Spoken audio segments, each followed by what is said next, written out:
was at that time that lights went off in a certain section of Bastia and in certain parts of the country districts. Shooting also took place in the Taylor's Range and other sections of Bastia. Quantities of tear gas shells as well as explosive and arms were left at Springfield by the gunmen who were driven off by members of the defense force. But two of the gunmen went off with a van owned by a resident of Greenland. You must by now realize that there is no longer any question as to who have taken up arms against the state and have tried to kill policemen, members of the defense force, employees at the power station, our acting governor, attorney general, and others. It is clear that the intention of the gunmen was to destroy the forces of law and order, seize their arms, overthrow our democratically elected government, and then establish a reign of terror, ruling the people by guns. You will remember that on Tuesday of this week, I said in the House of Assembly that this is war and that it would be a dirty one.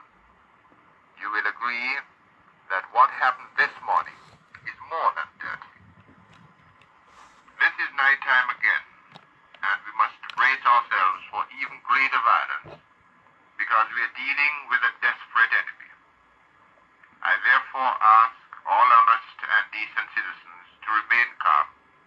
Do not go on the streets unless you have to, because you may get into the way of the police, defense force, and special constables who will be out seeking to capture troublemakers. But I must also ask you to cooperate fully with the forces of law and order and to report anything suspicious to the police at once. I have also to remind you that Monday will not be a holiday. It will be an ordinary working day. Hence, every man and woman must feel themselves obliged to turn out to work as usual. There is no trade or industrial dispute. The St. Kitts Nevis Trade and Labor Union has issued an appeal to all workers to turn out on Monday, and I fully endorse that appeal. The violence to which this state is being subjected is doing us damage enough. Let no one add to that damage by staying at home on Monday. Please turn out to work as usual. Those who urge you not to do so have not got your interest at heart. I believe that right will prevail and that the forces of law and order will triumph over the bloody hand of violence. Each of us must do his best to help because our very existence is at stake. Do not be afraid. Do your bit for your country, and may God help us all. Good night.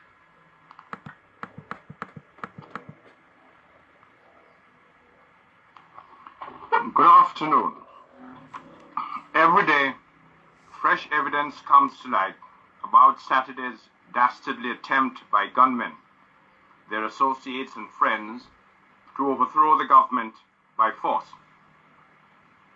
The plot was hatched here, and a substantial reward was to have been paid to carry it out. Kittians, Anguillians, and Americans were involved. From the American Virgin Island of St. Thomas has come the report that arms were bought and even specially imported into that island from Florida. Money collected from Anguillians and certain Kittians living in St. Thomas and St. Croix was used for buying arms, among other things, and by last week Thursday, the St. Thomas end of things was completed. By Friday of last week, certain key people had arrived in Anguilla from St. Thomas. Final conferences were held and preparations made, and instructions were brought to St. Kitts for action. The targets were selected here, boats made ready, masks, wigs, and clothing for disguise were got together. Cars, trucks, and men with arms were assembled in Bastia, and by midnight everything was set. A boat from Anguilla duly arrived off Halfway Tree, gave its signals, and received all clear signals from ashore. A speedboat, captained by a certain man, patrolled the area, and a rowboat went off to collect the invaders who were Anguillians and Americans. They carried rifles, revolvers, dynamite, tear gas, daggers, and other weapons. They boarded the cars, waiting without lights to receive them, and sped off to Bastia, where they linked up with others who had been brought in from a certain part of the country. The attack was launched around 3 a.m., and it was timed to last for 2 hours. The power station was to be knocked out, police headquarters taken, and the Defense Force headquarters blown up by the Americans. Let me pause here to say that some of the Americans were in Anguilla several days before they joined the boat to come here. The police headquarters were expected to surrender after the first burst of automatic rifle fire, because it was calculated, quite wrongly of course, that 80% of the policemen were against the government. Had their murderous scheme been successful, the gunmen and plotters would have gone on the air and announced over this radio station ZIZ that a new government had been installed with a certain man as premier. For their dirty and murderous work, the Anguillians and Americans were to receive $100,000, a figure of which I had heard some weeks ago, and of which $10,000 would have been contributed by a certain local businessman alone. Ladies and gentlemen, that is what was planned for our country, this new little state. But God could not conduct that plan, and it failed. Those responsible must now be brought to swift justice in our courts. You can help by giving the police all the information you have quickly, so that it could be put together for submission to the Director of Public Prosecutions. I understand that some of you have already done so, but that others are hesitating. I ask these latter ones not to hesitate any longer, but come forward and do their duty to their country. In this connection, let me announce that I am watching developments of a report to the effect that a certain boss at the sugar factory has begun to act funny to one of his undermen who gave information to the police Saturday on the attempt to overthrow the government earlier that day. Violence must not be allowed to take hold of the state, otherwise none of us will be safe. It would be a question of who had the most money to buy arms. Let us therefore unite now to pull up this terrible and alien weed, root and branch, once and for all, from our soil, for our own immediate protection and for the future good of our children.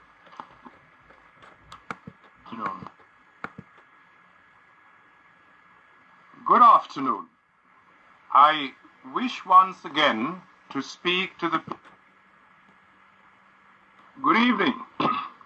The condition of my throat has improved thanks to the medication of Dr. Sebastian, to the point where I believe I could speak to you this afternoon once again after a lapse of 7 days. Let me begin by thanking all of you who so kindly sent me messages and letters of concern for the cold that afflicted me, and even remedies for its cure. I took the advice of a lady who telephoned me from Baker's Corner after my last broadcast 2 Saturday afternoons ago, and the remedy she suggested has helped tremendously.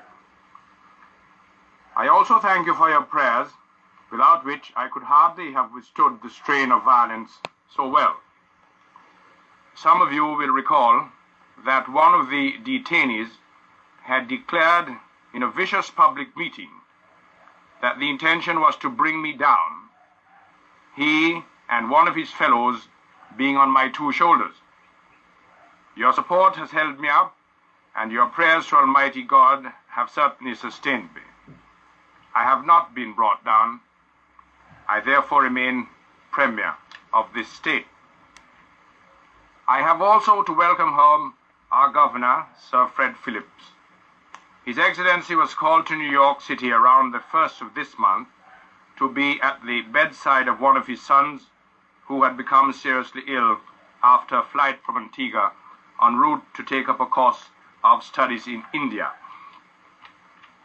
The report he brought back was that the boy has had to abandon the remainder of the journey and go on to Jamaica for about another fortnight of treatment at the university hospital there before returning home. But Sir Fred was able to be of considerable use to the state during his visit to New York, scotching wild rumors and correcting the many willful press and radio misrepresentation made against this country in the United States, and misrepresentations have been and are part of the smear campaign carried out against the government and this state by enemies within and the agents abroad. I'll give you an instance of this. One of the 3 persons deported from the state since the armed attempt was made to overthrow the government on 10th instant was a woman called Diana Pryor Palmer. She is British by birth and American by nationality. She stopped in Puerto Rico on her way to America from here and gave a terrible story to the press of conditions here. But she admitted that our police had seized her diary and some letters when they arrested her in Nevis for deportation. She had need to worry about those things because of what they contain. As you know, a diary is a day-to-day record of events. That diary contains references to many juicy events. In one of the letters seized, the woman declared to a friend that all they had to do was to create the greatest possible stink abroad about this country. In another letter, she revealed that she had stopped another woman from returning here so that she too could do part of their dirty work abroad.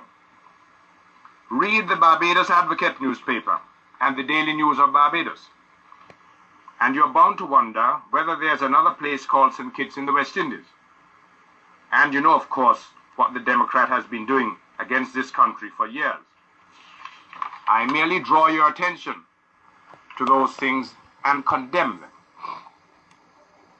Yesterday, we allowed the British government representative from St. Lucia, Mr. Stuart Roberts, to fly to Anguilla to investigate a wild report broadcast over the St. Croix and other radio stations to the effect that Anguilla had been invaded by Kititians who spoke Spanish. Apart from the few old Kititians who returned from Santo Domingo and Cuba many years ago, and accordingly would say things like Andel Carahu and Pendehu and so on, I do not know of any Kititian who speaks Spanish in preference to English. And why in any event would Kititians want to speak Spanish to Anguillians? Anyhow, the whole thing is a plot made public by Mr. Peter Adams, who arrived in Puerto Rico yesterday, ostensibly to purchase medical supplies. How, for instance, could Adams have got out of Anguilla if it had been invaded? The clear intention of Mr. Adams was to catch the sympathy of America and of Anguillians resident in the United States itself. We sent no one to Anguilla, and if the island was in fact raided or invaded, in inverted commas, it must have been done by Anguillians living in Anguilla who are fed up with the terrible state to which Adams and company have brought their island. Having said all this, however, let us understand that so long as Anguilla is without the civil authority of this state, so long will the whole country suffer. The damaging effects of Anguillian misbehavior, coupled with that of the armed attempt here on 10th instant to overthrow the government. Our good name has been severely blackened, and the integrity and stability of our country have been dealt very severe and damaging blows abroad.